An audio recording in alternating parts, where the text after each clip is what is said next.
It is Animal House tonight on Dodgers Dawgs as part of the Dodgers Daily Network. Don't turn your cameras off. This is what you see. I don't know if your camera's going to make it through seeing all four of us on the screen. I cannot wait. Hey, Mark, I haven't seen you in a while. Coach, you know I love you. I have not seen you. It's been way too long since I've seen you. I think I was getting yelled at as a referee the other night at Glencoe last time I saw you. Austin, it's been only yesterday, but it's still too long for seeing you. So, hey, I'm going to start here with Coach. Coach, how you doing tonight? I'm doing great. It's great to see you guys' faces and be back on here with you. I miss being on here with all you guys. I wish we had Coach Barakoff on here. We'd have the whole crew together. But it's great to be on here and talk some Dodger baseball. It's I know the Hot Stove League is just about cooling down a little bit. We're getting closer and closer, but it's great to be with you guys. Mark. Yes, great to see you all. It's been way too long, as you said, and got some exciting news to discuss that makes it even better, yeah, for sure. Austin Brubaker, what's up since about 23 hours ago? Since you pulled it, you had a double header last night, right? A little bit of a double header yesterday. Yeah, it was fascinating because I had the opportunity to be alive actually when the Kyle Tucker news broke. I was going through a bunch of other options besides Kyle Tucker, and then it was let's scrap all of that, and it doesn't matter anymore because the Dodgers got the best player available in Kyle Tucker. Super exciting time to be a Los Angeles Dodger who are doing just some amazing things in the game of baseball and just flexing their financial might. Casey, it's great to be able to see you again. Coach and Mark, great to see you guys as well. Okay, so Coach, dive in. Your thoughts on Edwin Diaz first, your thoughts on Kyle Tucker, and as a diehard fan, what you're thinking, as far as, hey, this is pretty cool. It hasn't always been like this as a Dodger, so just give us your overall thoughts. I've said it several times in the past, case nobody wants to hear it. I used to get pissed years ago because I knew the Dodgers had money. They just weren't doing anything. They were getting guys that were washed up. I won't get into all that crap again, but mention names. But guys on the back end of their career, and we're like, what the hell? We got all this money. What are we doing? I won't get into the ownership situation there with husband and wife. I know that pisses a lot of fans off. I don't want to rehash you that stuff, but here we are. I mean, the back-to-back World Series champs. Honestly, I mean, they didn't have a whole lot of stuff. I think we talked before, Case, been a while. We was talking about a starter reliever and a hitting outfielder. But yes. We damn sure took care of the closer of the Diaz. I love that dude. Can't wait for Timmy Trumpets to start cranking up at Dodger Stadium every freaking time he comes in. And, excited about that guy coming in and now getting Kyle Tucker. There's your hitting outfielder. He probably didn't have a great year like we expected out of him last year in Chicago, but we know what he's capable of. And the good thing about it, I looked at it today. I was just thinking, I texted a buddy of mine who's a Cub fan, Brent Antoine, Mr. Cub. He was getting a hold of me. And I said, well, we just traded Kyle Tucker for Michael Conforto. I'll take that. I'll take our chances of that. That's basically what we did. There's a lot more. And Edwin Diaz for nobody, right? Edwin Diaz for nobody, exactly. Yeah. So it's a pretty good off season for the pretty good off season for the World Series champs. Yeah, absolutely. Yeah, Mark, and the buzz is going to be the Dodgers are running baseball. Yes, there's going to be a lot of pissed off fans out. Well, I've already seen a lot of it. In fact, from other teams. Seen the rants from I just watched before we got on, this Padres fan just ranting like he was just melting down.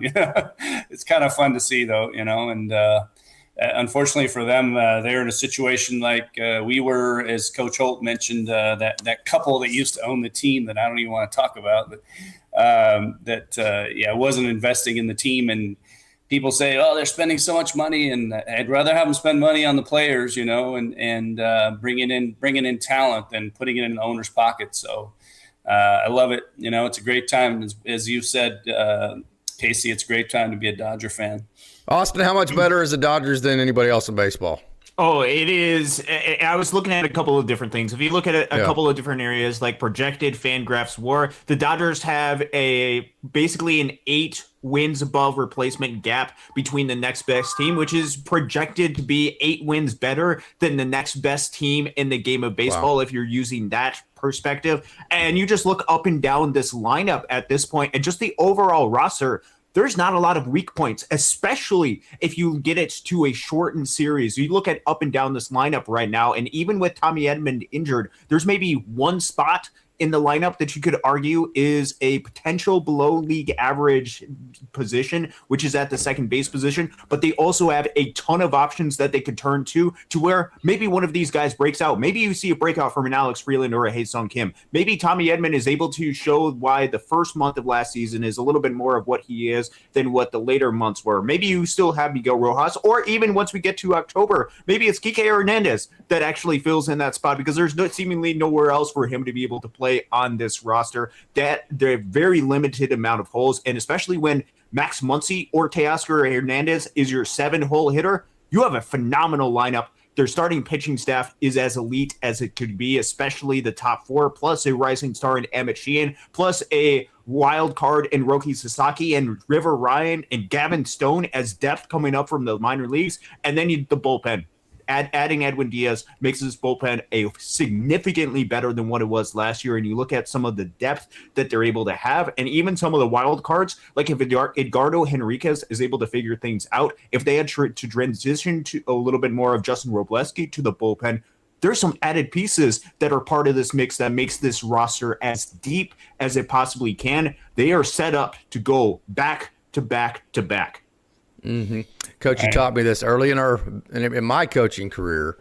You know, hey, as a coach, don't be the reason why you lose, right? So if there's a certain amount of pressure whenever so last year you could say injuries, you could say this, you could say that. The year before you could say bullpen, you could say this or that. And we even think that Dave Roberts, I think we're pretty confident that if the Dodgers had not come back and beat the Padres, he was going to get fired in 2024. So I say that to say there is no underdog in any way, shape, or form for Dave Roberts.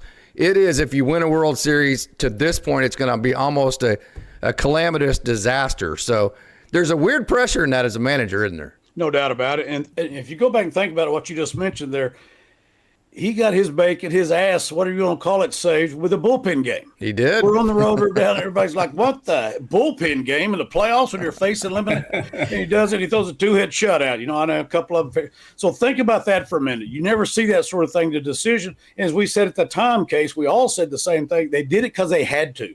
Nobody wanted to do that. They didn't want to have a bullpen game. But you just go retrace that. You're right. They lose that series. He's probably not the manager of the Dodgers. Fast forward, 2 straight World Series titles, and the guy has proven the guts. I'll use a good word here, what I would normally say, but the guts, the intuition. I know he's got all the paper. He's got stacks of paperwork of all the information he needs. He's making Austin has all that same paperwork, by the way. Go look at it. I guarantee Austin's got more than he's got. It's got all the great information. Probably, yeah. But it came down to it. He made decisions what coaches do off feel, off intuition. My hands, as I love that. Go back to Blake Trinan 2 years ago. Put his hands on his chest. You ain't going anywhere. You're my. I love that. That's all. That's not. That's based off of a manager trusting his players, knowing the situation, and knowing baseball and knowing how to win. He's proven all that. I love that guy's our manager. I'm glad it worked. Obviously, we're all glad it worked out the way it did. Yeah. Yeah. You didn't have to work today, did you? No, we get Fridays off. Yeah. So you get a paycheck and Fridays off. Is that correct? Well, I told you guys earlier. I had a a big admin meeting. We had a noon meeting I had to go to. I'm calling BS on that. I'm calling that an admin. Let's go to a Mexican restaurant and have a margarita. That's what I'm calling that. There was some. It was noontime. Am I close? We waited till noon. Yeah, you're close. We had an admin meeting, quote unquote, and talked. Our superintendent actually did have a notepad. I told him this is official. I thought he was just here to have a few margaritas, but he had a freaking notepad with stuff on it. So it was officially a meeting. You see that, but anyway, yeah, it was kind good. Of meetings I like. Yeah, no kidding, Mark. Yeah. We should all. We need to have one of those. We need to have a Dodgers Dawgs. Yes, no doubt. We need to all meet up in Oklahoma City one night, or all go to California, or maybe at all a spring training. Hey, Mark, I know you've talked several different times. What, Austin? I was just about to say, there was not a suggestion to go to Great Lakes for the Loons. That's where we need to meet. In That's July. Where the party is. It will not be until July. I've talked to all these players. I have confirmation. Dude, it is very cold in the Midwest League until about July. There's plenty of open seats in April. Yes. You guys can go come. There's a reason too, Brubaker. Yeah, I bet there are. Hey, Mark, if I've heard you say it once, I've heard you say it 100,000 times. I think the Padres, the way that, last year they went and and got Mason Miller, and they gave up the best prospect maybe in all the minor leagues. You have honed in on time after time after time how the Padres have been reckless. The Dodgers have been able to do this and not give up any of their trade pieces in case they need to trade down the line, maybe a couple years, if they need Gunnar Henderson at shortstop, or if they want to go get a Tarek Skubal at the trade deadline. So compare and contrast what your frustrations with the way, not frustrations in the sense that it's hurt the Padres, but kind of their philosophy versus the Dodgers. I know you've been big on that. Yeah, definitely. The Dodgers, I mean, the front office has been so shrewd, since, Friedman and took over, and basically he's been very, I know to your dismay at time, been very reluctant to trade away guys and where they would get a shot at the major leagues, but he's really held on to the talent, most talented guys. And the last couple of years have been definitely no exception, I should say. So they still, I think they were just, rated as the best farm system in the major leagues again recently. So, they have a lot of talent. Most of it's on lower levels, of course. A lot of outfielders and shortstops in particular, but also pitchers. But they've been reluctant. Unlike the Padres have been more than willing to trade away their top prospects, which it has come back to bite them at times. But in the future, you could see it happen even more. So, it's good that the Dodgers were able to hold on some of their most talented guys in the minor leagues too. It is great to hold on to him. You are correct, Mark. It frustrates me at times when I feel like the Dodgers are hoarding a little bit, and that's keeping these guys from maybe accelerating to the major leagues at a pace that they could have somewhere else.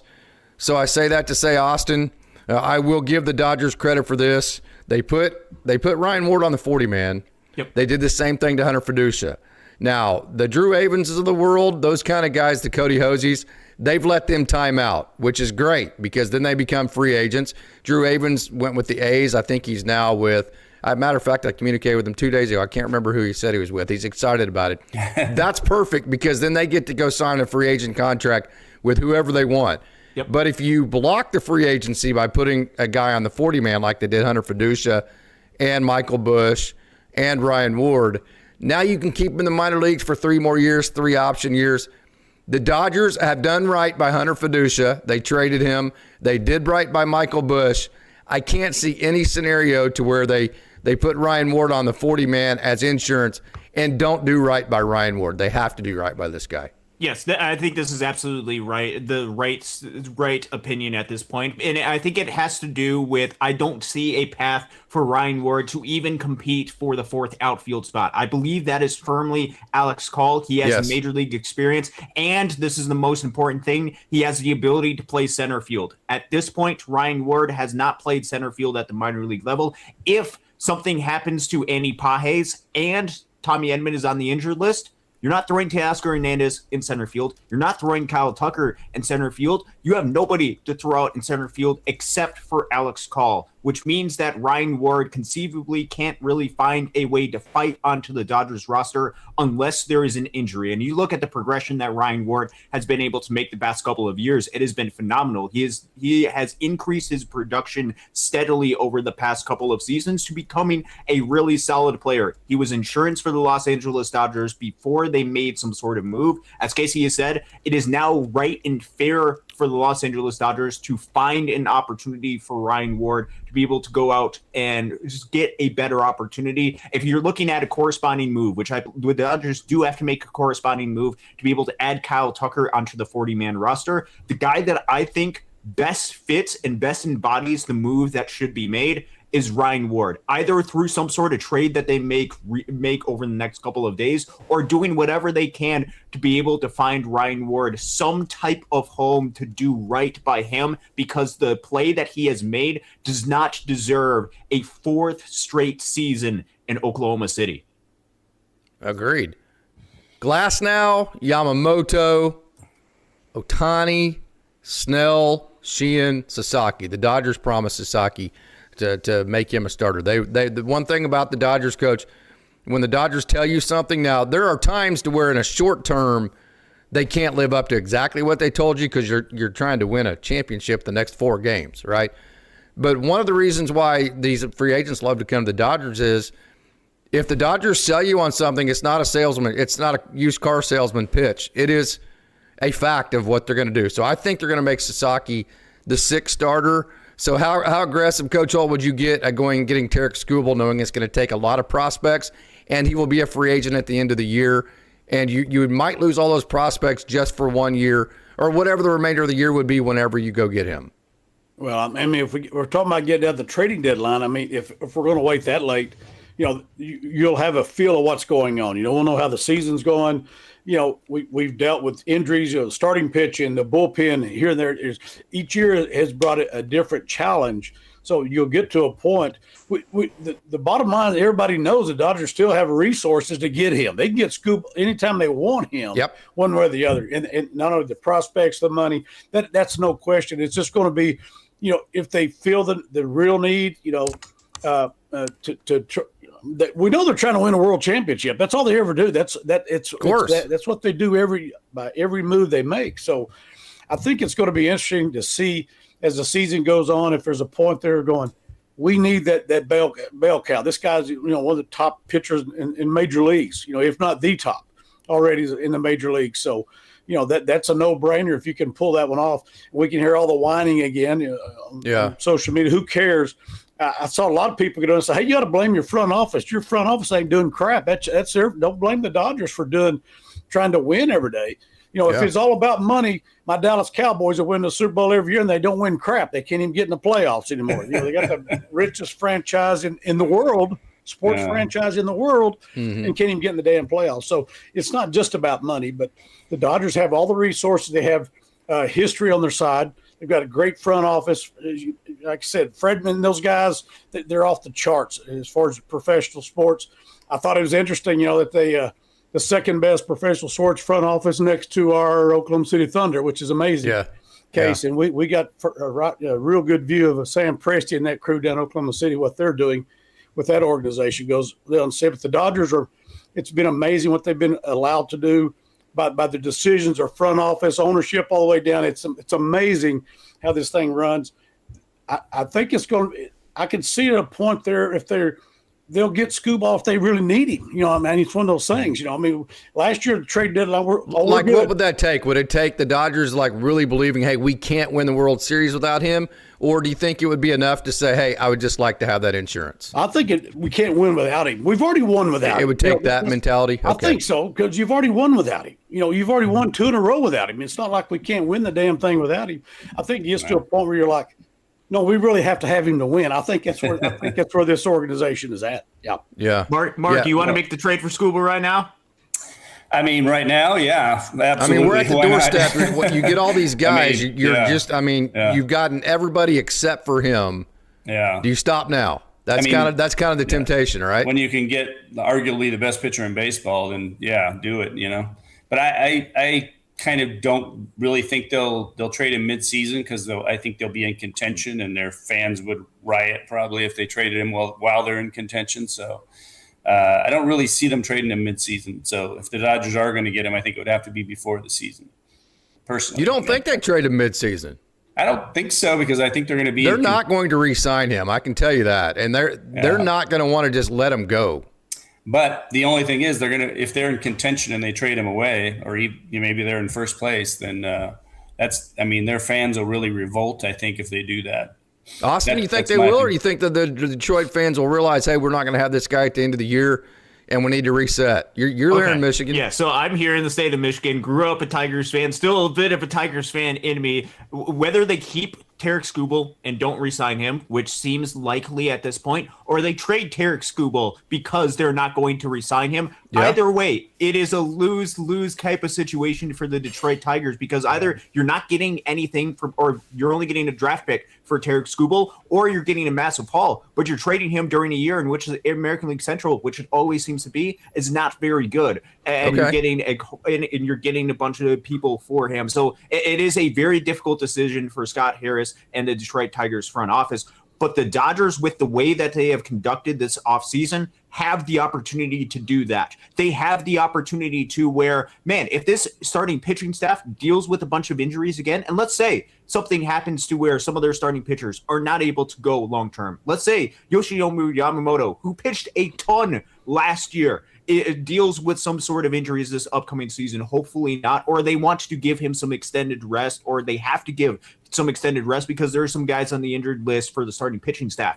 The Dodgers still have all the resources to go out and get a frontline ace at the starting pitching side. If something happens to one of their main players on the offensive side, the Dodgers can still make a trade for any sort of piece to be able to go and re-help this team go out as best as they can, which means that, man, they could make the trade for Tarek Skubal right now, but they don't necessarily know where their weakness is going to be mid-season, and they have all their resources to go out and make any sort of trade that they possibly could want for any sort of player that's going to help make their team as best as they possibly could. So it's a decision of, do we want to make the Tarek Skubal trade? We don't necessarily need to at this point because we're already the favorites to go out and win the World Series, but Tarek Skubal is one of, if not the best pitcher in the game of baseball. Do we pull the trigger now, or do we wait, see if there's another area of much greater need, see if it's a possibility to be able to do it at the trade deadline, or just hold on to all these pieces and just sign him in next offseason anyway? Yeah. Of course, that's going to be years. You know, I think you could maybe get an extension there. So, well, no, Boris is his agent, so that would be kind of hard to do. But you've bought a car before, a house before, right, Mark? Oh yeah. Definitely. So the agent or the salesman always says, "Hey, make an offer," right? Because they want you to make the offer first, and then they want to be able to counter offer that. So I think that's what the Dodgers are going to do: take the Mets, take the Blue Jays, whoever it may be, bidding on this guy. Let them make the bids. Then I think once everybody else makes the bids, the Dodgers then get to see what the market's going to be. That's what they did with Kyle Tucker. They saw what the high-end market was going to be with the Blue Jays in terms of length of the contract. So I think they're going to let other teams bid on Skubal, and then once they see the bid, that will tell them how close to the ballpark they are. Yeah, I would agree. Friedman is a master at that too. I think, just letting other teams make the bid, and then he swoops in at the last minute, kind of like with the deal he did with Kyle Tucker here. He kind of tests the water and waits to see what happens, and then says, "Hey, make sure you make me your last call," and then he comes swooping in and takes him away. So, but the Dodgers, apparently they've told Glasnow and that he would not be included in the deal. I'm not sure if that's 100% true, but I've seen that out there, and Glasnow seems to think that. So. Maybe not, but the Dodgers still have plenty of young pitching talent. Some of the ones that Austin mentioned earlier, like River Ryan, Gavin Stone, Emmett Sheehan. They have plenty of other guys in the minor leagues too, as well as outfielders and shortstops that they could put in a really nice package for Skubal if they really want to get him. Coach, and I mentioned this last night. I'm going to say this again. You know this as a coach. The ability to stay away from complacency. Whenever you continue to add new pieces to the puzzle, like I said last night, you've said this a million times, Mookie Betts, Freddie Freeman, these guys are ultra motivated. We get it. They're Hall of Fame motivated, but still, they're humans.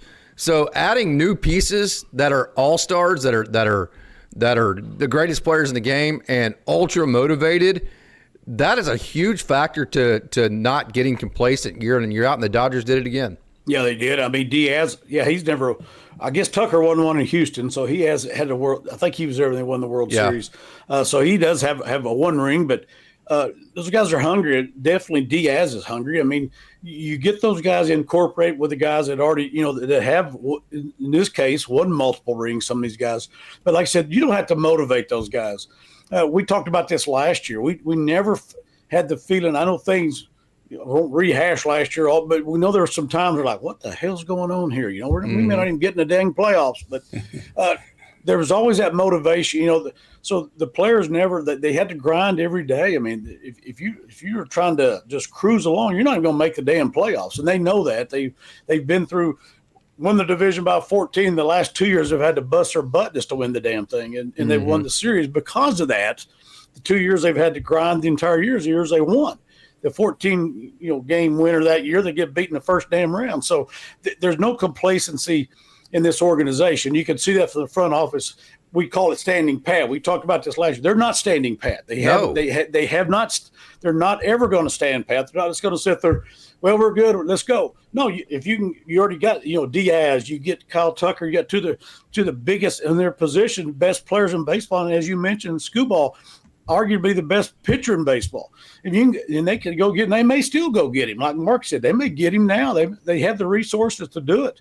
You go do that. Those guys are hungry, and they're going to come in. And the best part about the Dodgers, you talk about money, la land, all this crap. We got a manager, and obviously, I'm not in the clubhouse. It's obvious they have the culture. The players. Oh yeah, they have the clubhouse, and that's not just lip service. No, that's not. They don't win. I'm tired of that crap. I'll get on a rant again here, but talk about the money.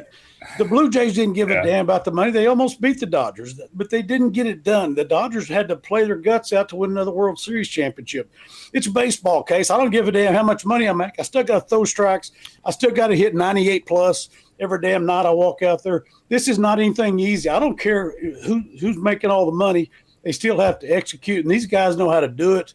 They're motivated. They had a great manager, great front office, fans all over the world.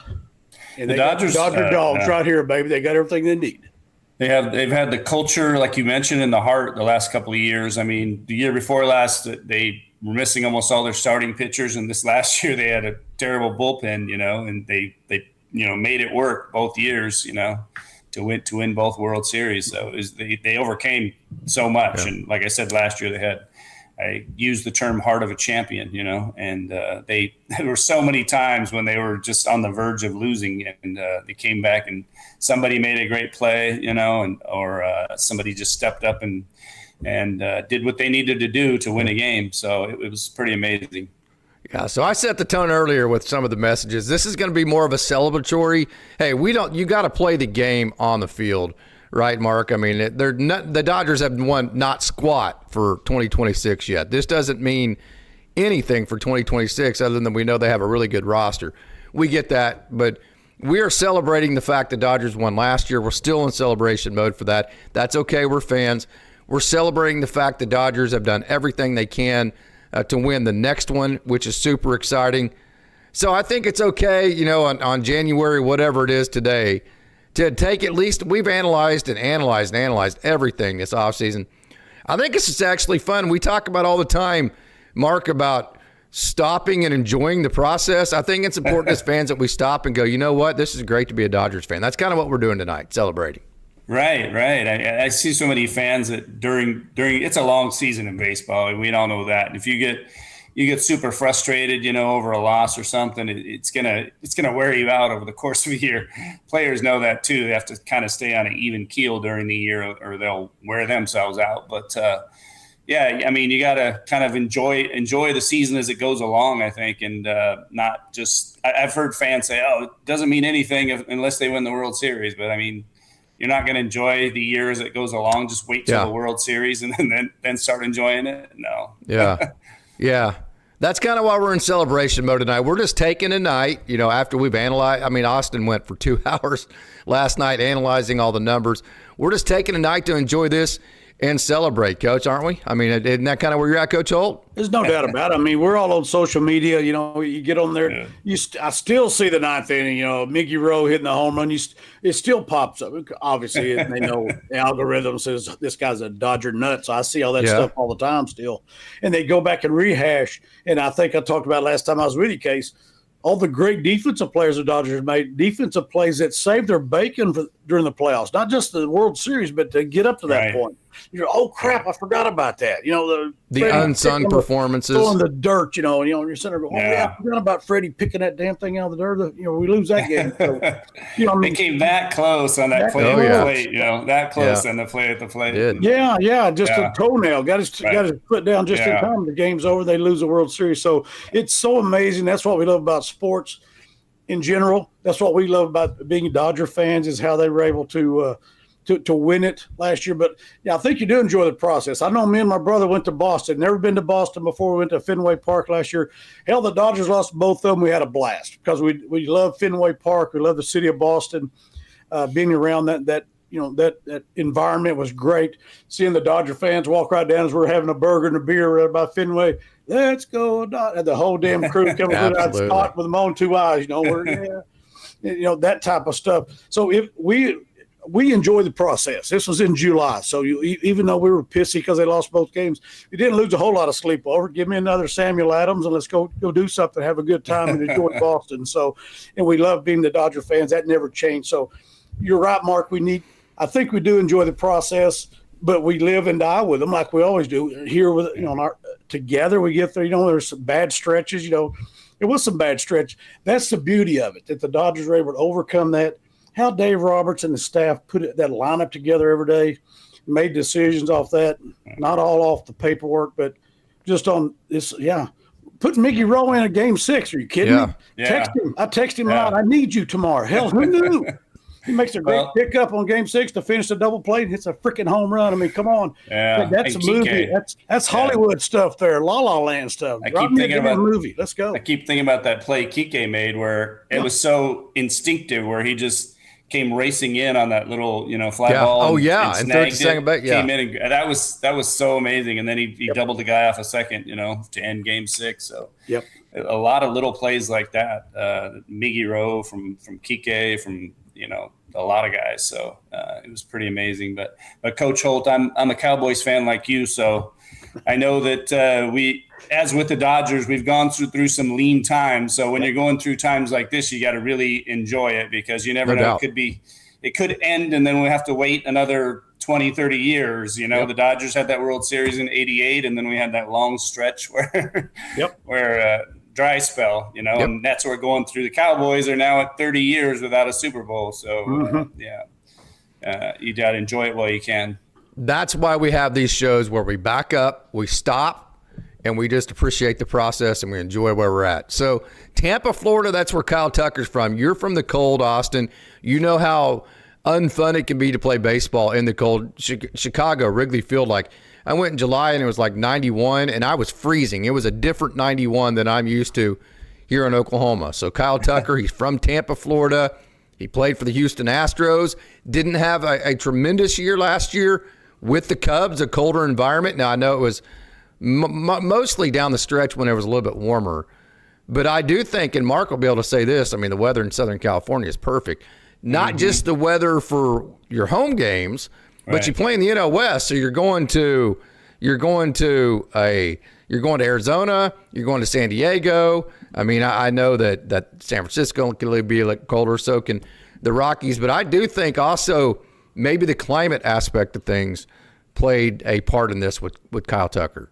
Okay, so that totally could be something that happens. But let's be fair. Kyle Tucker's struggles were still a 136 WRC plus overall type of season. And I think this majority had to do because he actually was pretty solid or fairly early in the season for the first half. He was really good. It was right up until he got, I think, some sort of fracture within his hand that he lost a ton of his power, I think in part compounded by the injury that he had. So I'm not even concerned a whole lot about even some of the struggles that Kyle Tucker had, because even if you remove some of the numbers that he had when he struggled, if you look at the stretch of 2024, when he was healthy in 2024 through the first half of last year, you're talking about a 160 to 170 WRC plus type of player. That puts you above a category of a Mookie Betts and Freddie Freeman in terms of offensive production. That starts to get you closer to Shohei Ohtani type of level, with Shohei sits at around 180 WRC plus type of category. That is how good of a player Kyle Tucker is, and that is the player that the Dodgers have been able to bring in. Now you put him in an environment where you're in Southern California. You don't have to worry about the chilliness that is in the Midwest in the early April to May type of time period, even sometimes in June a little bit, although it's not that bad in June. It's 70s or something. You put him in Southern California where the environment is great. You put him in an environment where he does not have to be the top hitter producing every single time. He is going to fit anywhere between 2 to 5 within this lineup. And I think you could make a really good argument about putting him anywhere within that mix and expect really solid production. A lot of the numbers suggest that Kyle Tucker, the production that he has put up, which has been consistently been among some of the better hitters in the game of baseball. I keep going back to the stat. top 10 hitter in the last 5 years by WRC plus among qualified hitters. There's every reason to believe that he can be that type of hitter within this lineup. You add somebody can hit against righties, can hit against lefties, can walk, doesn't strike out a whole lot, and hits for power. He can do just about anything. I'm not really concerned about the environment, but the environment in Dodger Stadium and the excitement that Dodgers fans are going to have with Kyle Tucker in this lineup, it's going to be electric. Yeah, where does he bat, Coach? He's very good defensively too, right? Yeah. So, Coach, where does he bat in the lineup? Coach Holt? I agree with what Austin said. I've seen several. We've all seen projections anywhere between 2 and 5. I think, I mean, I can't see him hitting 6-0. He could with the Dodgers lineup, depending on how they organize it one day. But yeah, I agree. Anywhere from 2 to 5, he can plug right in there. That's a great thing. As Austin said, he's not the quote unquote the bell cow. If Kyle Tucker don't hit, we don't win. That's the pressure's not there for that. The pressure's always on these guys because they're major league players, or the greatest players in the world. He always has that pressure on. But my point is exactly what Austin said. Shohei Ohtani's up there. Come on now. I mean, the pressure. Kyle Tucker, just go be Kyle Tucker. Hopefully, he's able to do that. And oh man, what if he's anywhere near what we know he's capable of doing? The Dodgers may just, they could destroy people, with all things said. Like you said, the Max Muncy hitting 7-0. Are you kidding when he's healthy? I mean, this lineup, as we talked about last year, at times is devastating. At times it wasn't, but for the most part it's devastating. And it starts out with, the three Hall of Famers right there in the middle. Now you've got a potential let's see how Tucker's career goes. Another potential Hall of Famer there. And even with Will, as his career goes on, they may turn in those type of players too. But, anywhere from 2 to 5, I would agree with that, Austin. I can't see him hitting 6-hole. He could on certain days hit 6-hole, but I think 2 to 5, that's great. That's a meteor order. Those are the guys you expect to be doing some damage, and that's why the Dodgers signed him and why everybody in the major leagues wanted him. I think the Mets were $20 million off. I saw they offered $4 for 240 million instead of 4 for, or whatever the hell. No, 220 million. They had 4 years, 240. The Dodgers got 4 for 240. So the Mets missed him by 20 million. I think there's more to it. I think, you're going to pick the Mets or the Dodgers. Come on now. I mean, I think he's going to, In the 4 years, we talked about that earlier, that they may not be able to get Tucker Case. I know we've all had this discussion because we thought he might want more years. 6, that's kind of the Pujols deal when the Cardinals let him go. They offered him more money, but they didn't want to go as many years as the Angels did. It didn't work out well for them either. But 4 years, that's good. I was kind of surprised that the 4. So there's a lot to that. 2-time world champ, back-to-back world champs. It's the Dodgers, the culture, the weather, everything organized.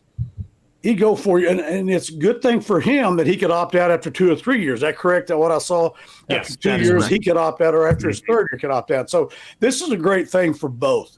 If it ain't going the way Kyle wants it 2 years, he's still going to get big time money, go somewhere else. I can't see it happening, but that's a big caveat for him. The organization gave him, yes, here we are, 4 for 240, but in 2 years, 3 years, if you do want to move on, you can. So, this is great. That's a great contract. Good Lord, that's an awesome contract, even though it's $60 million. What the hell? Dodgers make that in parking on every damn game, probably. That's $60 million is nothing to them. So, but that's a great contract for both. It should be, I hope it works out great for both. Yeah, I think so. I would prefer Will Smith in the 4-hole in between the lefties. So if you have Friedman in the 3-hole, Will Smith's a righty. Then you have Kyle Tucker in the 5-hole, which is a lefty. Then you have Teo in the 6-hole, which is a righty. Then you have Max Muncy in the 7-hole, which is a lefty. Right. So not only does this lengthen your lineup out, it also staggers it right versus left. Anybody who wants to dive into that? Yeah, go ahead, Austin. Go ahead. No, go ahead, Mark. Oh, I was just going to say, I was thinking the same thing. They can go right, left, almost pretty much all the way through the lineup. So, and obviously, depending on who the pitcher is they're going up against, they might make some slight adjustments there. But, yeah, it makes a lot of sense to go, I should say left, right, if you start off with Shohei. But, that makes a lot of sense to me. Yeah, and Austin, I'll tell you another thing about this is that you don't know if Mookie Betts is going to make it back. I think he will, because I think the second time through he's going to know how to pace his body in terms of the ground balls, the extra work he does defensively. I think that wore him down. So what the Kyle Tucker signing does by getting a guy who is so good offensively It gives you insurance in case Freddie's not as good. If Freddie never comes back to the Freddie we got accustomed to, if Mookie Betts never comes back to the Mookie Betts that was Mookie Betts 2 years ago, if those two things don't happen, this is hedging against that. Is it not, Austin? Oh, it absolutely is. You were talking a little bit about lineup construction. The amazing thing about this Kyle Tucker signing is it allows them to do so many different things, lining up the lineup exactly how they want it to, because you're going to have Shohei Ohtani leading off. And then it becomes a question of, do you want to stagger the lineup righty, lefty after Shohei Ohtani? If that is the case, Kyle Tucker can either be in the 3 or the 5 hole. Or if you want to do a little bit of runs because you want to give Kyle Tucker some more plate appearances, perhaps Mookie Betts struggles, you can put in a high on base guy that can hit for a really solid average and for some power, either in that 2 hole potentially, and being able to put Will Smith after him and then put Freddie Freeman and then Mookie Betts after him. There are so many different ways in which you can construct this lineup to make it be as good as possibly can. And you're absolutely right. There's going to be less pressure on Mookie Betts to be able to carry this offense, because guess what? Kyle Tucker can help carry that load. There's going to be less pressure for the aging regression that potentially could come at some point to a Freddie Freeman, because he's not going to be he doesn't have to be the number 2 contributor from the left side hitting. He can be the 3rd best left-handed hitter that the Los Angeles Dodgers have in this lineup. There's going to be less pressure on a lot of different guys. And if you have Mookie Betts be able to make some sort of rebound, if you have a Freddie Freeman be able to keep up with his level, and Kyle Tucker is the expectation of what we have, you know what that's going to do? All of the opposing pitchers are going to have to pitch to some of these guys. They're going to have to pitch to a couple of these guys. They can't pitch around any of these guys. They can't just pitch around Shohei Ohtani expecting to be able to get through the rest of the order, because there is too many people in this lineup that can be productive against pitchers, and especially with what Kyle Tucker and the upside that he has both against righties and lefties, there is so much that you can now do as a lineup that opposing teams, they have to go and pick their poison at some point, and most of the matchups are going to be advantageous for the Los Angeles Dodgers. So the Max Muncy effect, obviously, I think, Coach, the walking, the base on balls, the grinding the pitchers, I think just the gritty, tough element that Max Muncy brings you at the plate, I think that's infectious. I think the Dodgers missed that part of it when he's not in it. But I'll tell you that the biggest part of it, it just kind of it goes, you can't really kind of describe this, but you know it if you've ever been in it. Whenever you lose a guy or add a guy, it's not just the production you're losing or adding from that one person. It's the cascading effect of how if you don't have this guy, then the next guy has to go from the 6 hole to the 4 hole, then the 7 hole has to be the 5 hole, and then the 9 hole has to be the 6 hole or whatever. That kind of that domino effect, Coach, that you look up and it's like in high school whenever you need to bring your shortstop into pitch. Now your second baseman goes to shortstop, your right fielder goes to second base, a guy off the bench goes to – it's not just that one guy. It's the cascading effect of what Kyle Tucker is going to allow everybody to settle into. I think Edwin Diaz brings that effect too. Yeah, no doubt about it. It changes everything. If you're getting what you think you're getting. You mentioned Max Muncy right there. I think you can look arguably. I mean, we've criticized him at times in the past, blah blah blah. But this guy he's becoming a better overall player the older he gets, in my opinion. His body looks better. He's better defensively. We forget one other thing. It was 4-2 when he hit that freaking bomb at third deck there in Toronto to make it 4-3 in whatever the 7th or 8th in Game 7, and some of the great defensive plays he made. So when you got a Max Muncy hitting 7 hole, and you hope the guy can stay healthy and that sort of thing, but. That's a big, good Lord, man. I mean, that's a hell of a 7 hole. And like I said, I think the guy's getting better every year. I don't know how much. I know we're getting on the back end of that, so I know at some point it's going to start trailing off. But the guy has got to be a better player as we've gotten there. So, but yeah, you're right with Tucker. You guys said it correctly. Great. Anywhere from 2 to 5 hole. You just however you want, whoever you're facing that night, however. And we know Roberts is very good about setting that lineup. He's very good about setting his lineup. Shohei's at the top, get you some of that. All of you get you some of that guy anytime you want. And then you got to look at, then you're looking at, Kyle Tucker, Mookie Betts, Freddie Freeman. Are you shitting me? Come on now, get you some of that. I mean, grab the ball and toe the rubber, big boy. I mean, absolutely. That's what we love about it. you can't. I think when you guys mentioned, might have been Mark. You got to pitch to somebody. Hell, Yeah. you have to. There's no pitching around anybody. Yeah. Let's face it, the Dodgers. Shohei had some amazing games that nobody in the history of baseball has ever done. But for them to win the World Series, it's Mickey Rowe, it's Kiké Hernandez. The big plays. It's Will Klein, for God's sake. We don't win anything. He don't come in. It was amazing. Yeah, amazing what Will Klein and Robleski. Right. I love that game. Oklahoma State. I mean, just think about all the guys who contributed. That's how this thing happens. It's great to see all the marquee players. They don't win a World Series without all those guys. And that's the beautiful part about it. It has been the last 2 years about how many different guys have played big roles. And I don't know if the Dodgers win the World Series without some of those roles. And it wasn't just Shohei and Mookie and Freddie. It was many other guys. Yeah, I think that's the strength of this front office is they build the roster, 40-man roster, not just a 26. So they have guys like Will Klein that come in and make amazing contributions. So that was incredible to see. But another thing that I am looking forward to is it's going to strengthen their outfield defense, moving Teo over to left field and having Kyle Tucker in right field. I think that's going to be much better for the Dodgers.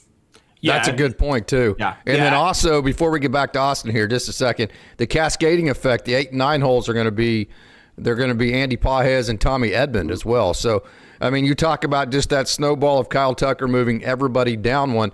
Now you actually get to figure out that 9 hole that we've complained about for 2 or 3 years. You're going to plug Tommy Edman in that. Who's going to be a better 9 hole than Tommy Edman? Who in the hell? I know we've talked about Andy Pages' inconsistencies. They're real. We covered them. But, Mark, I mean, who in the hell is going to be a better 8 hole than Andy Pages, right? I mean, not only – so we're concentrating on, well, now you're going to have the best middle of the lineup. I get that, and top lineup. But this is also allowing you maybe to have the best bottom of the lineup with Muncy, Pages, and Edman, your last 3 hitters. I mean, it's the cascading effect's amazing. Yeah, absolutely. I mean, Pages really kind of came into his own last year. He did tail off towards the end of the season. Obviously, had a tough postseason, but I mean, he's a young player who's still developing. And as you said, I mean, there aren't too many guys that you can put in an 8 hole that are going to match him. I mean, he had a pretty phenomenal year, really, when you look at his numbers. I mean, Austin's our numbers guy here. Yeah, he could probably tell us more about his WRC plus and all that stuff. But he was, I mean, top 20 outfielders, I would say, right? Like he did pretty darn well. So. Yeah, I think he was top 12 by Fangraphs wins above replacement last year in outfield, and it was 113 WRC plus. But a lot of his contributions came because he was great defensively, Andy Pages. And I like that you mentioned the bottom of the order, because I think it is something where you're constructing the lineup right now, and this is assuming that Tommy Edman is healthy, and you're going for the best lineup that you could get out there, which is very likely against right-handed pitchers. I was talking a little bit in the comment section right here. You want Max Muncy in that 7 hole as opposed to Teoscar Hernandez. Let me explain. You have Tommy Edman and you have Andy Pages. You could flip one of those 8 and 9 hole. I don't really think it makes that big of a difference. We can have that conversation a little bit. But both of those players are better against left-handed pitching as opposed to right-handed pitching. And what you would want to do, and opposing teams would want to do, is they want to throw a left-handed pitcher against Shohei Ohtani, because Shohei Ohtani is a better hitter against right-handed pitching than lefties. So you're going to have to throw a left-handed pitcher at some point. But if you have Pages and you have Tommy Edman, who are better against lefties than righties, you want to pitch righties against them. You know what happens if you put Max Muncy in the 7 hole and you want to face a righty against Tommy Edman and an Andy Pages, is Max Muncy gets to face a lot against right-handed pitching because opposing teams are saving their lefties to go against Shohei Ohtani. You know how good Max Muncy is against right-handed pitching? The past 3 seasons against right-handed pitching, Max Muncy has been unbelievable against them. A 144 WRC plus the past 3 seasons against right-handed pitching. You have that in your 7 hole. And then it becomes a decision. Do we bring in a lefty or keep a lefty over to face a Max Muncy, but then we can't bring in a lefty to go ahead and face a Shohei Ohtani, or have a lefty go out and face Tommy Edman and Andy Pages, who are much better against left-handed pitching? there are so many intertwined battles within that opposing teams are going to have to navigate when facing a Dodgers lineup that makes this lineup construction just so fascinating at this point. Then you have to score on them. Yes, that's exactly right. And then so that takes me to Coach Holt. I mean, I don't know how many times, and fans get pissed about this, and I totally get it, okay? It's 6-1 in the 5th inning, and you go down staff, right? And it's, as a manager, for those, the players are smart. They know that you're going down staff because in your mind, the odds are that we're not going to win this game. That's why I went down staff. I mean, there's no reason to hide behind that. What the fans would call that is a punt, right? And punts piss fans off, which I get it. They don't have to look 3, 4, 5 games down the line like a manager does. I understand that. That's part of the criticism you take as a big boy, as a manager. So I'm saying all that to say, whenever you go get Edwin Diaz, whenever you go get Kyle Tucker, you already have Ohtani, you have all this lineup. Does that take away the motivation for the Mets and some of these other teams to go out and give up their farm and to be ultra aggressive to build the best lineup they can because they know, hey, why would I go give up my farm when I know the Dodgers are going to have a corner on the market of winning the World Championship for about 3 or 4 more years? I'm going to build for a time to where I feel like the Dodgers aren't quite as unbelievable, which would be probably about 3 years from now. Is that 210 foil? I think so because, I mean, I can't see how anybody would think that way. I don't, especially in the major leagues, especially the Mets. I think they're number 2 the Dodgers as far as salary, aren't they? They're like 1.2 billion, Dodgers 2.1 billion or something like that. I think I saw that today. You can. I don't know why anybody. If you had a front office like that, you ought to fire every damn one of them. If that's the kind of mentality they got, because I mean, the Blue Jays are, I think, 3rd in as far as salaries, right behind the Dodgers and the Mets. So they damn sure didn't back down last year. I mean, they had an opportunity a very good opportunity to win the World Series and almost did. As we well know, sitting there chewing our fingernails off. So I don't think that. I don't see how you can plan for 3 years. Let's go back to what we talked about earlier. Dave Roberts' ass was fired 2 years ago if we don't beat the Padres, and now he's a 2-time back-to-back world champion. So I don't see how anybody can look 3 years ahead or even 2 years, even next year. I mean, if you're in this business, it's pretty damn quick to lose your job. As Jerry Glanville said years ago in the NFL, not for long. NFL stands for not for long if you're operating like that. Same way here. Everybody's a Dan Campbell. I love it. By the way, I love the Lions coach there. I know Austin popped up on that. I love Detroit Lions coach Dan Campbell. He was a Dallas Cowboy tight end one time, but he goes for it on 4th down all the time. Look around, NFL, college. People are going for it on 4th down their own damn ends all the time. They want to hear 3 years from now. They don't want to hear about 3 years from now.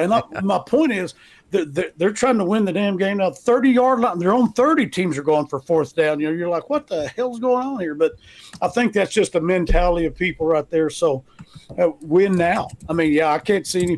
You're right. I mean, look up the Dodgers. I mean, good Lord, as a good friend of ours said, Case, if you're scared, get a dog. I don't know what to tell you. If you go do what you got to do, go do what you got to do to get this thing going.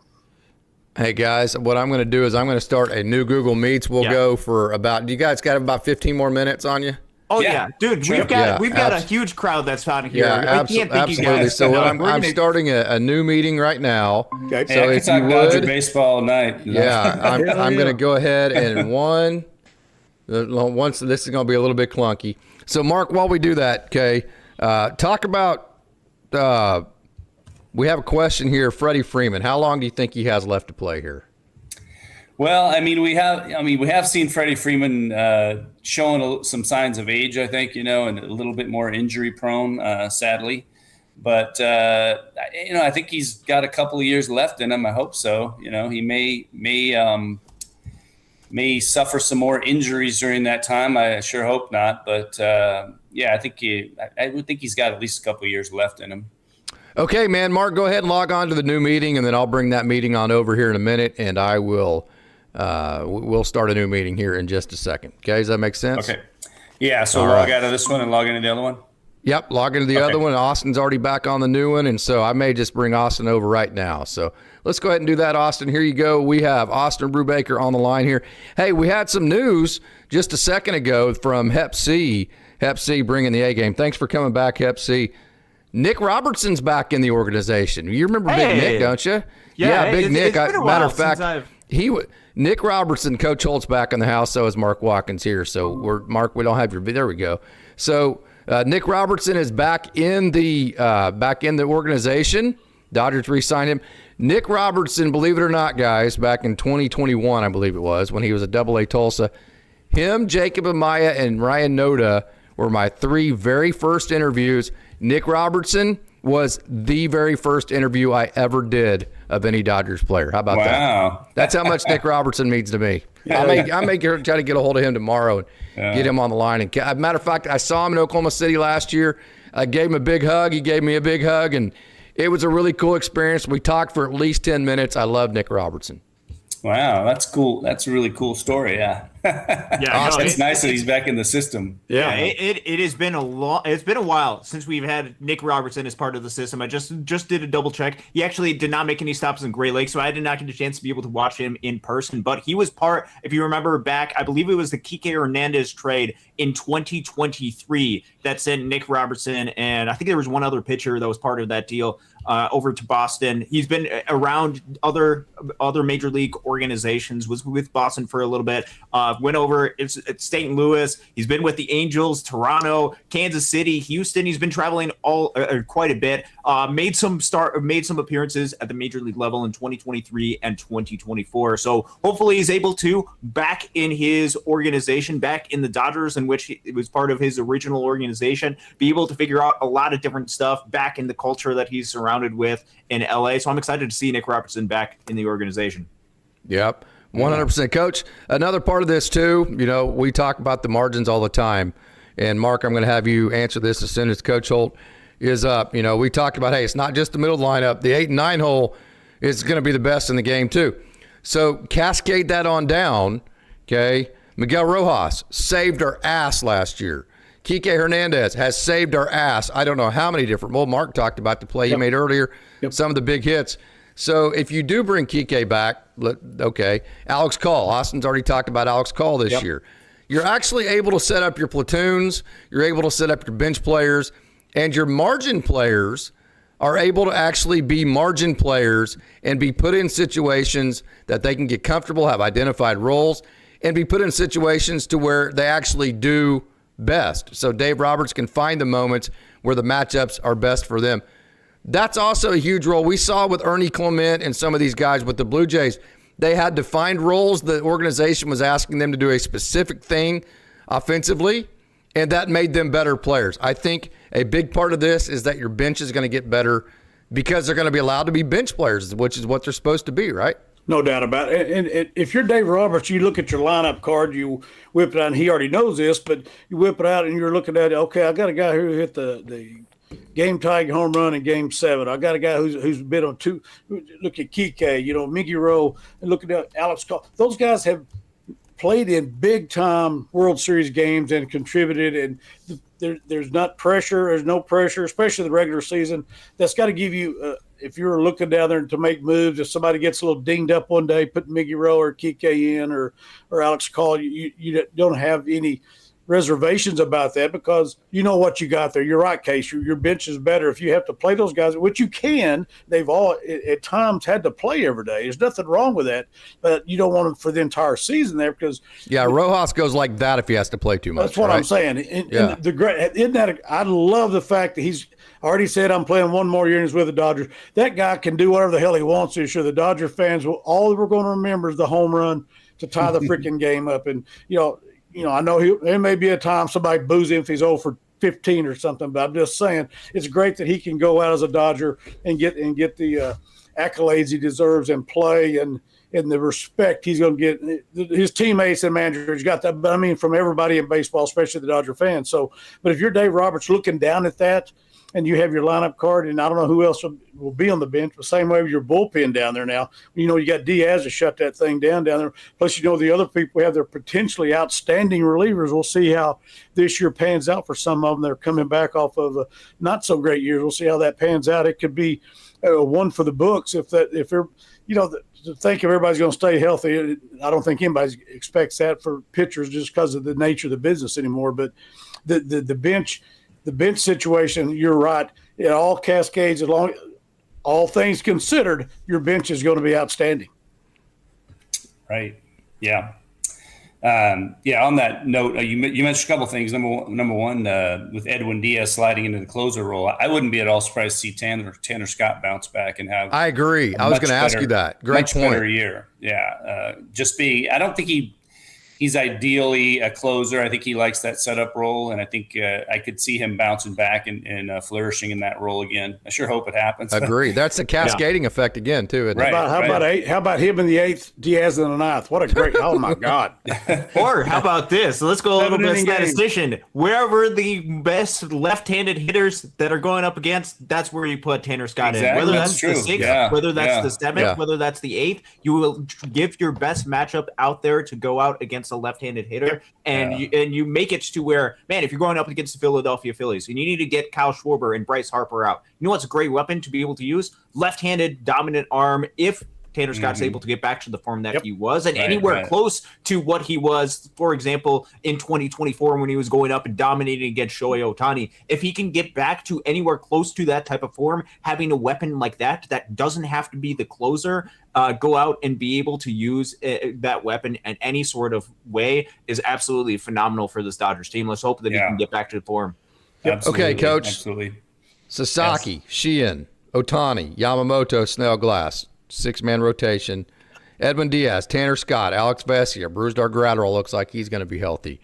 You don't know exactly what you're going to get out of Blake Treinen. I think he's a wild card too, depending on. I'd still say he was not healthy at any time last year. I'm basing that off of me seeing him with my own eyes in Oklahoma City, getting to speak with him, getting to watch just kind of his interactions. I base it off of that. So, having said that, there is plenty of veteran innings to be thrown this year. So the limit, just on paper, which you don't do this on paper because, like you said just a minute ago, there's always lots of injuries. On paper, the innings are going to be limited for a guy like River Ryan, Gavin Stone, Landon Knack, whoever that may be. Okay, so if you are a River Ryan, if you're a Gavin Stone, if you're a Kyle Hurt, if you're a Ben Kasparius, is that pressure because you realize if I don't perform, I have a few amount of opportunities? Or is that a challenge for the young guys? Which way is that good or is that a bad thing? I think it's a challenge. Again, I'll say this about I've never been a major league player or managed in the major leagues, but I've dealt with athletes, high-level athletes. Those guys take that as a challenge. And Kasparius has already pitched in the World Series. I think he pitched some last year, didn't he, in the World Series? 2 years ago. That's what I mean. 2 years in Yankee Stadium, Yeah, exactly. That's what I'm saying. So he's already seen pressure. So did Knack. In Yankee Stadium, and so did Landon Knack. Yes. So those guys, and Gavin Stone, before that, the year we lost all the starters, he had to come and pitch. So these guys have already been. They've already been there and seen that. River Ryan has had as much as these other guys have, but the potential's there. I think they take that as a challenge. And we talk. I know you're 6-man rotation. You're sitting there going, well, they got all these other, and they got Gavin Stone, all these guys out there. If you look at it one way, hey, we got some pieces to trade with. But on the other hand, if you start losing 2 or 3 starters now, those guys are pitching in the major leagues again, like we talked about before. We've seen that, not just with the Dodgers, because that's the only damn team we care about, we follow. We know what the injury situation is there. But I think 2 years ago, the Braves lost their entire starting rotation the year after the Dodgers did. So, I found that out after because I don't follow the dadgum Braves. But I'm just saying, you're going to, because of the nature of the business with pitchers, and we know how that is the case, all the torque and all the max effort on every freaking pitch anymore, you're going to have those injuries. So the Dodgers are in great shape there. But those young guys, they have put themselves in a position they're already in where they've already pitched in the World Series in the major leagues, or they're right there where they need to be in the major leagues. They know it. I think they take that as a challenge. If they don't take that as a challenge, you don't really want them up there anyway, in my opinion. Yeah, one other aspect that I will go to this. There's a couple of free agent relievers that are going to be coming after this upcoming season. Blake Treinen, free agent. Alex Vesia, free agent. Brusdar Graterol, free agent. 3 openings that will be in the future. If that is not motivation for some of these bullpen guys to make a stand whenever the Dodgers could bring them up to be able to fortify a spot in the future rotation, I think that's going to be a good challenge for them. Also, in addition for the rotation, I've been somebody that's been skeptical of Roki Sasaki only because what we have seen, at least during him as a starter in the regular season, hasn't been that great. And even in the postseason, he did not strike out a whole lot of hitters, which means that there's going to be some motivation for some of the guys like a Gavin Stone, who had firmly established himself in the Dodgers rotation before he got hurt, with a River Ryan, who has so much potential to be able to go up and be a good certified starter, for a Landon Knack, who's trying to prove himself at some point coming up through this system as well, and a Justin Robleski, who pitched in the World Series and has a ton of experience. And if they keep him as don't forget starter, Ronan Kopp just got put on the 40-man. Right. There's a lot of guys that are going to be Brock part Stewart's of the mix. another guy we haven't talked about. Yeah, Brock Stewart. For whenever he comes back healthy, So there's going to be a lot of competition, and there's also going to be a lot of openings because they used a lot of these guys a lot last year, an extended use of these guys. You want Yoshinobu Yamamoto, Blake Snell, Tyler Glasnow, and Shohei Ohtani to be healthy for October. Whatever it takes to make sure they're healthy for October, you're going to need a lot of guys to make that happen. And and there's going to be plenty of opportunities for some of these guys to be part of the mix as long as they are ready to go whenever is needed. I think they're going to be part of the mix, and they're going to see some opportunities. I don't know how, I don't know when, but they will see opportunities in Los Angeles. Yeah, Mark, you mentioned Tanner Scott bouncing back, and then you also mentioned Brock Stewart. Perfect. I know how your brain works, and that's an absolute awesome conversation to get into. So let me ask you this kind of in a two-part way. Talk about the pitcher like a Brock Stewart or Tanner Scott that maybe wasn't as good last year or was injured, or Brusdar Graterol. We didn't quite get to see him, a Blake Trinan. Which pitcher are you most excited about that didn't have a good year last year or wasn't available? And which young pitcher, as far as those guys that don't have a defined role yet, the River Ryans, the Kyle Hurts, the Gavin Stones, which ones of those are you the most excited about for 2026? I would say for a guy to have a bounce back year, I would say Tanner Scott.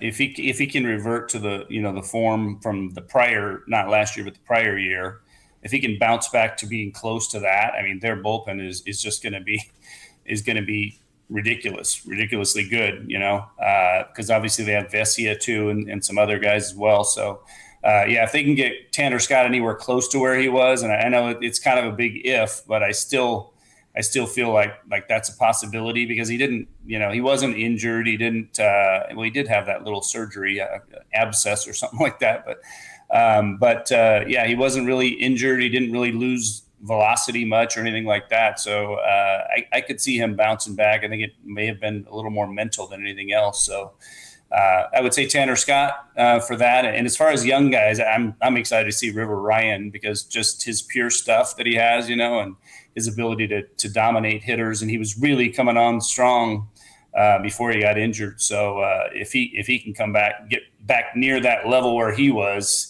he could be an amazing wild card for them in this upcoming year.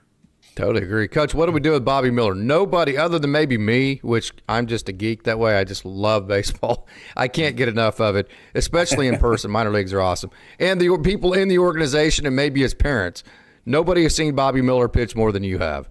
What in the hell do we do with Bobby Miller, Coach? I'm throwing that one hard. You're getting the fastball tonight because nobody has an answer to that one. But what do we do with Bobby Miller? Well, I mean, I don't know. How long's the rope there? You know what I'm saying? How much rope you going to give him? I'm asking you. I don't know. I don't know either. I've seen him, and the guy walks and out. And I know you're highly unimpressed with his strike throwing ability. Well, he walks out on the mound. You're like, hey, look at that guy. Before he even throws a damn pitch, you're like, there's a major league pitcher right there. Starter, reliever, doesn't make a damn, but.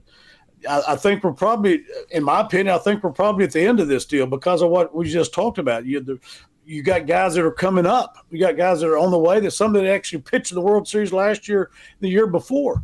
I think we're probably getting towards the end of the Bobby Miller deal. And I hate it because the talent potential, as we all know, the great football. I think I don't remember which one it was. One of the old time football coaches.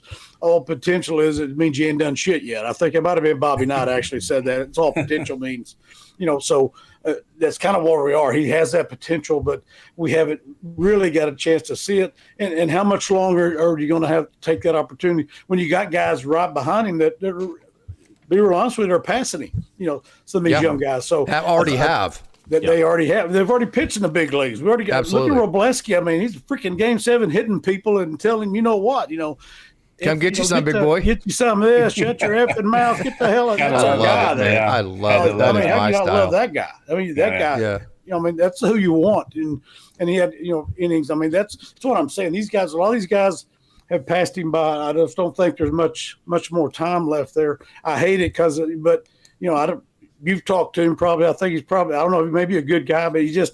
He's super putting cool guy. Putting you in a situation where you. I think he's stubborn. No, I think he wants to be something that he should be something different. That's my opinion. I don't know that for a fact. They have to make tough decisions. They do it every day, and they're probably going to have to make one there and a tough one there. But like you said, if you try to do things your way, it's probably not going to turn out the way you want it. Mark, are the Dodgers going to sign Evan Phillips in spring training? Now, to set this up, the reason why they would wait till spring training is because as soon as spring training starts, you can put all your guys that are injured on the 60-day, which would open up a spot on the 40-man for an Evan Phillips to sign him. Same thing they did with Clayton Kershaw last year. Dodgers going to sign him. If you're Andrew Friedman, do you sign him?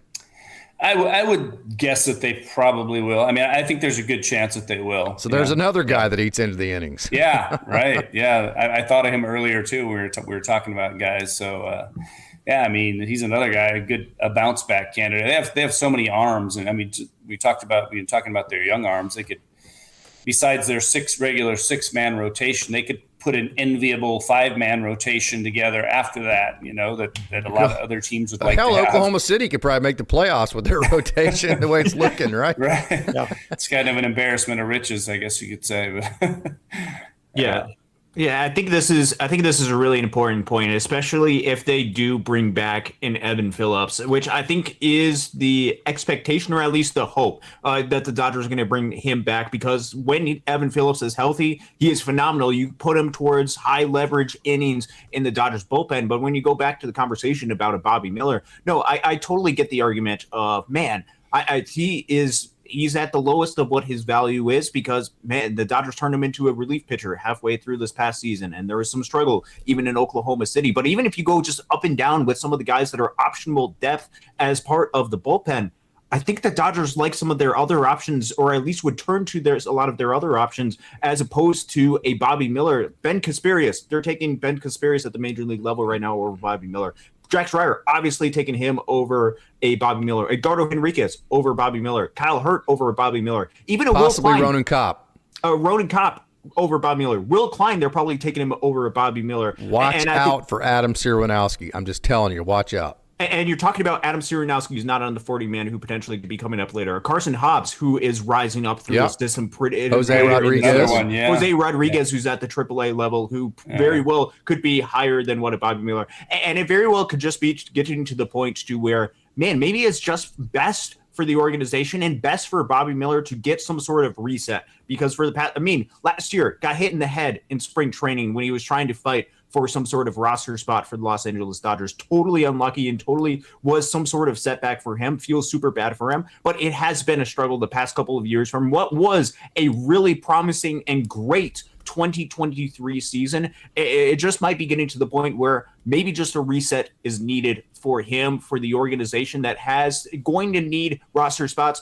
even for just guys that they can call some guys up, or if they just need an inning here, they always seem to have roster spots and guys that they bring up and then designate them for assignment later. I just don't know if now is the time to do so, but if you have to create 40-man roster spots, my first choice would be Ryan Ward, to be able to move out and try to get him an opportunity elsewhere. Taking him off the 40-man roster to be able to get him an opportunity. But if you have to look elsewhere up and down this roster, Bobby Miller's name does come up, and I don't think it's just because of the talent that he has, but because of getting him another opportunity elsewhere. Probably is going to be best for Bobby Miller. And just thinking opportunity-wise, he's down the pecking order quite a bit for Los Angeles Dodgers as of right now.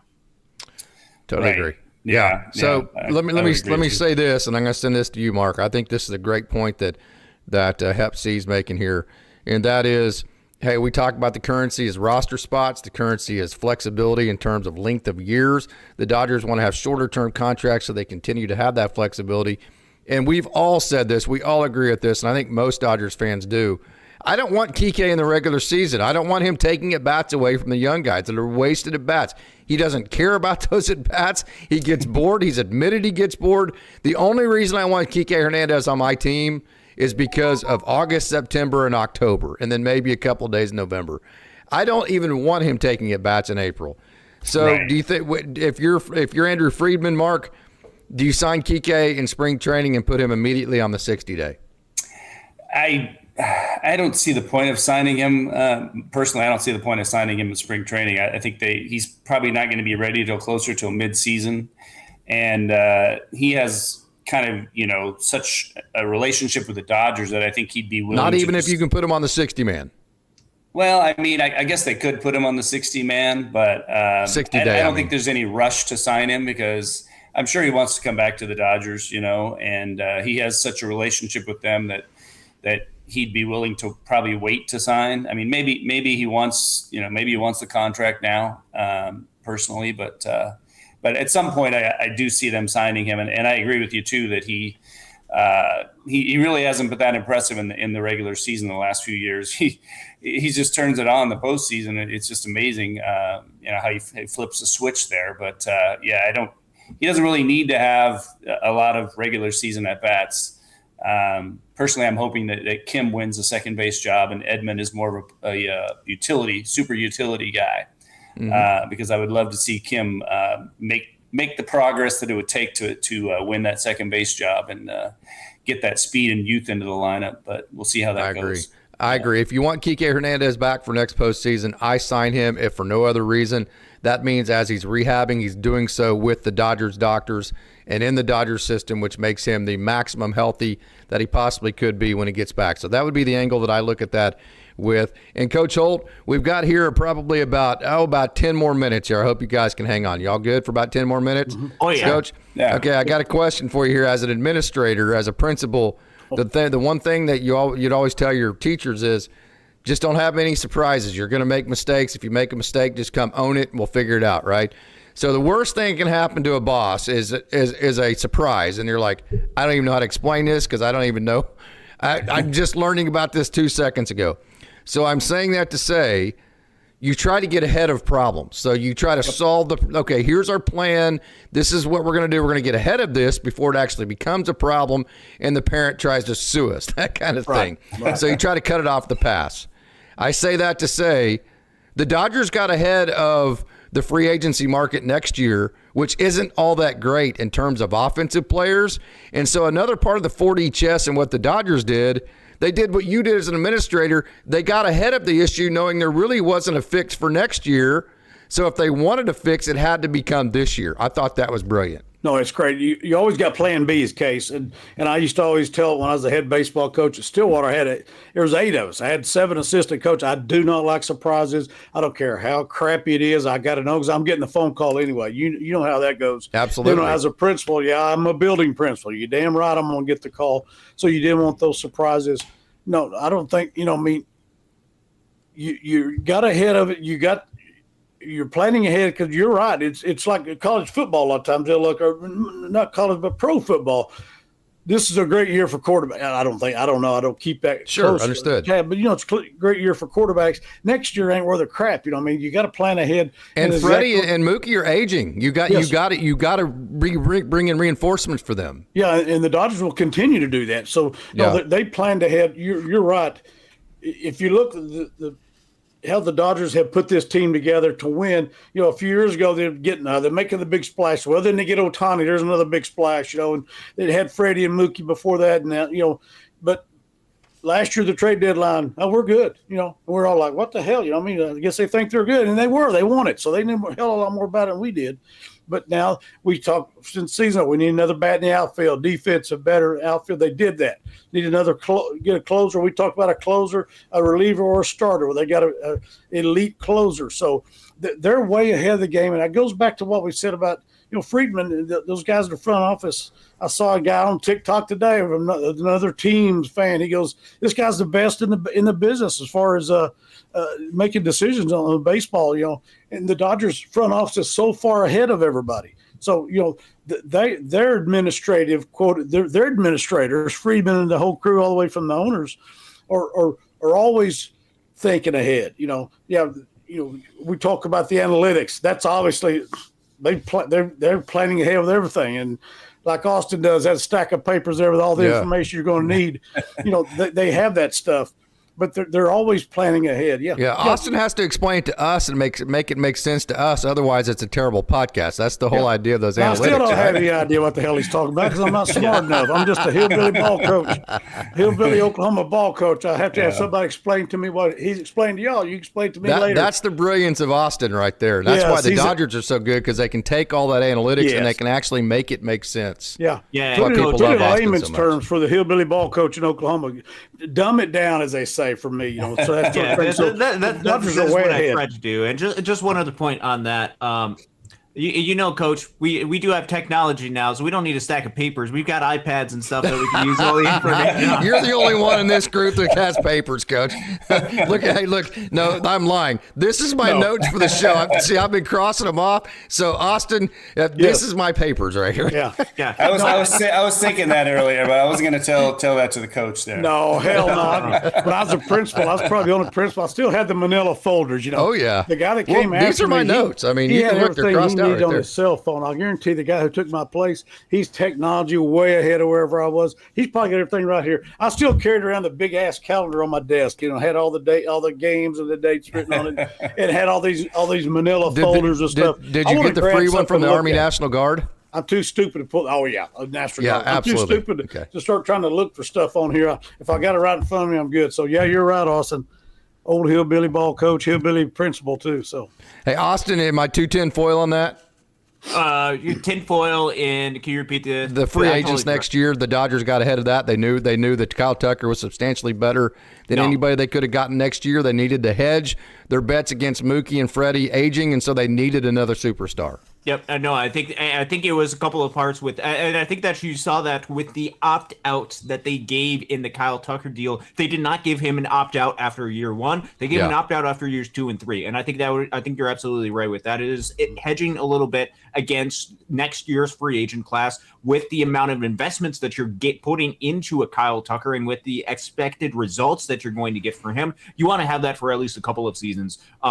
Getting into, and this gets you past the Freddie Freeman deal to where Freddie Freeman's going to be a free agent, in which there's going to be some money that's going to be cleared up with both Freddie Freeman and potentially a Kyle Tucker. There's going to be a lot of different options. I've not looked ahead into past next season's free agent class to see what it's going to be like in a couple of years, but the Dodgers know they do so much homework when it comes to all of these different aspects. They've got, as Coach had mentioned, all the different papers out there of everything that's going to be happening, and they try to make the best decisions that they possibly can, and they search through every single angle, which is what I like about this style of show. Is we try to look at a lot of different angles on so many different things, bringing a whole bunch of different people with different perspectives, and then try to make the best decision from there. The Dodgers do this, but on a much grander scale, and they have much smarter people than what even I am in as part of their department. Okay, Mark, I've got this question, and then I've got one more that everybody is going to answer. Well, you're a grown man; you don't have to answer it, but it would make for a better show if you do. Okay. Freddie Freeman, whenever he retires here in a couple of years, is he going to retire as a Dodger or as a Brave? Ooh, that's a good question. Yeah, wow. I could. That's a really good question. I could see him doing. You're like, either why'd one. you ask me that question? I know, right? I could see him doing either one. I mean, I suspect that it'll probably be as a Dodger, but I mean, the Braves fans would love to have him go back and sign even a one-day contract and retire as a Brave, I'm sure. So yeah, I could see that happening.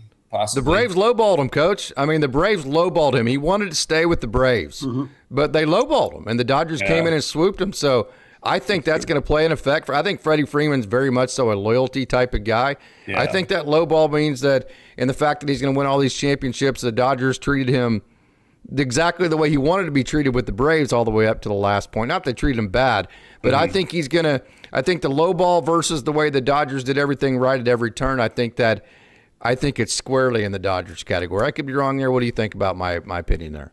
I agree. I mean, is Mookie going to go as a Red Sox or a Dodger when he retires and goes in? I mean, that's another question. I'd say a Dodger 100%. I'd say a Dodger. He's a Dodger also, but I mean, he's that's the same type of situation. I would think the last team you've ended up with is what you would go in as, in my opinion. Yeah, recency bias. Freddie and him. Yeah, I mean, well, and they also not doing too bad with the Dodgers. You know what I mean? So that's a good thing. I know he won. I know they both won one. Did Mookie won one at Boston? I guess. Yeah, and Freddie won one in Atlanta, so they've got it. But if you walk out as a Dodger, I think that's how you go into the Hall of Fame. That's just my opinion. I don't have those guys' ears for anything. I sure as hell don't know what heavy idea what they want to do. But I think the last team you ended up with, unless it just turned to hell in a handbasket and you got booed every minute, but maybe you'd go somewhere else. But I've seen them both go now as Dodgers. Well, he has won more World Series with the Dodgers and had more big moments. So, absolutely. I think he retires a Dodger. Yep. I'm going to ask Mark and Coach Holt this, and it can be a yes or no. Was the Freddie Freeman home run as impactful as the Kirk Gibson home run? I would say so. Yeah, I think it was. Yeah, it was in a bigger moment. Like Kirk Gibson was in Game 1. Yep. So. I would say that was what Freddie's was Game 1 also. That was what mirrored. That's true, but it was Kirk Gibson one. That was also Game 1, but I don't know. It was just I would say it's as impactful. Okay, as the Coach. Kirk Gibson home run. I think it pretty much is hard to distinguish between the two, but they're both in Game 1. And of course, you're talking about the 18th inning home run also, right? Yeah. That's what you're talking about. So I mean, Freddie's got a couple of them. No, it was in the ninth, wasn't it? Guys? I think it went into the 10th inning. I think is when Freddie Freeman hit his home run, if I remember correct. Yeah, I think the big thing with the Gibson home run, though, is that they were such underdogs. They were such huge underdogs. And he was hurt. Well, Freddie was hurt too. But it gave it a little to more. me, that's why I'm a Dodgers diehard now, because I was 15. So nothing will ever top the Kirk Gibson home run for me. But that has a sentimental value. So you're kind of going toss up there, Coach? I think, to me it is, because that's only a bat Gibson had. Hell, he couldn't walk. It's only he hit it off Dennis Eckersley. I mean, at that time, the best closer. And Vinny was on the call, man. My God, how good was that one? True, And she's gone. and Joe's calling. They're calling the next one. Hey, Freddie. It was Freddie, pretty. It was the stuff of legends, as they say, right? Yeah. It is. If you kind of technically look at it, Miguel Rojas' home run. Yep. Will Smith's home runs, the two biggest home runs in the history of the Dodgers organization. I don't think really there's anything to argue with that, but of course, I can't get away from the Gibson home run. Am I off there? Are those the two biggest home runs ever? Got to be Game 7. To win Game 7, tie Game 7, and win Game 7. Like I said, we can't forget about Muncie's bomb there to make it 4-3 either. No doubt. It's 4-2 when he hit that damn thing. So but I agree. To win Game 7, it's kind of like Joe Carter's home run for the Blue Jays, Oklahoma City Millwood guy. That was Game 6 though, wasn't it? Yeah. But if you're talking about Game 7, I don't know how you can top that. I think that's no doubt the biggest ones. Mark, you're a diehard. What say you? Between Gibson and Freeman, you're talking about, or are the Rojas and Will Smith home runs the two biggest home runs in the history of the Dodgers organization? I mean, you still go back to Gibson's home run, even though it was a Game 1, But yeah, man. But the Dodgers don't win that. They probably get swept if he doesn't hit that home run. Yeah, I mean, I know it was Game 1, but just the situation, and the improbability of it. They were such huge underdogs. I mean, they should have never won that World Series. So I think I have to put that number 1. But Rojas, I mean, it was amazing game. Tying the game up and when it looked like they might lose. So yeah, what an incredible crowd we've had tonight. This has been one of our best crowds we've had. I cannot tell you how much you guys and gals, you wonderful Dodgers dogs, mean to us in the chat. What a great time this has been. So we're going to get out of here. We are right at a minute and a half. Austin, you're a little bit younger, but you're on Eastern Standard Time, so it is getting past all of our bedtimes at this point. By the way, if you haven't seen Austin's new drip, Coach and Mark, for you older guys, drip means really cool clothing, right? Something that's really cool. I've actually heard that before. He's got the Brooklyn and all the cool stuff, man. You got to check it out. But nice. Okay, so we're going to go around the table here. Okay, we're going to go around the table. Scooble, yes or no? Mark, Yes. start with you. Yes. Do I believe they're going to trade for him, you mean? Yes. Will he be a gonna Dodger come World Series time next year? I'm going to say no. I think it. Well, I don't know. I say it's less than 50%. I don't think so. All right, that's a good opinion there, Austin. I normally I would say no in this, but I want to make. If this is a fun show, this is a relaxing show. Might as well make Dodgers fans. Are you going to say excited both? yeah. Are you going to ride the fence? Okay, okay. Here's what I'll say. I'll say no, but he signs as a free agent the next year. Hold on. What did you say? I said. Oh, no so he's going to end up a trade. Dodger anyways. He's going to end up a Dodger anyway after this upcoming season. I would agree with that. That's good, Austin. That's good. I would agree with that. That's way more off the fence than you normally go. I'm proud of you, Austin. Yeah. Well done there. Let me look at my Rolodex here. Let me check my Rolodex here. I might be able to get an answer for you since I've got all this paperwork in front. Let me go look at my papers. Notes, Coach. Show notes right here. Nobody's had a Rolodex since the 80s either. I think these are my show notes, Coach. Scooble, yes or no? Yes. Okay. Yep.